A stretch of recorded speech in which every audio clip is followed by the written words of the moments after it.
உங்களுக்கு தெரியுமா? பண்டைய இந்தியாவில் 2000 ஆண்டுகளுக்கு முன்பே அறுவை சிகிச்சை செய்யப்பட்டிருக்கிறது என்பது பலருக்கும் தெரியாத ஒரு ஆச்சரியமான வரலாற்று உண்மை. சுஷ்ருதர் என்ற மகான் உலகின் முதல் அறுவை மருத்துவராக கருதப்படுகிறார்.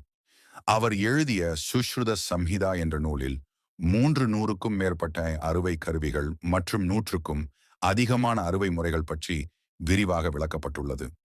குறிப்பாக மூக்கை மீண்டும் உருவாக்கும் அறுவை சிகிச்சை அந்த காலத்திலேயே செய்யப்பட்டிருக்கிறது. விபத்து அல்லது தண்டனை காரணமாக மூக்கு இழந்தவர்களுக்கு நெற்றியிலோ அல்லது கன்னத்திலோ இருந்து தோலை எடுத்து புதிய மூக்கு உருவாக்கும் முறை பயன்படுத்தப்பட்டது. இந்த முறையே இன்றைய முக புனரமைப்பு மருத்துவத்தின் அடிப்படையாக அமைந்தது. மேலும் காயங்களுக்கு மருந்து போடுதல், எலும்பு முறிவுகளை சரி செய்தல், பிரசவ சிகிச்சை போன்ற பல முன்னேறிய மருத்துவ அறிவுகள் அந்த காலத்தில் இருந்தன.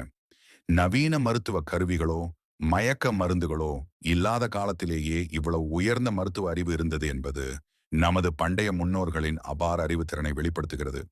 இது போன்ற வீடியோக்களுக்கு எங்க சேனலை சப்ஸ்கிரைப் பண்ணுங்க.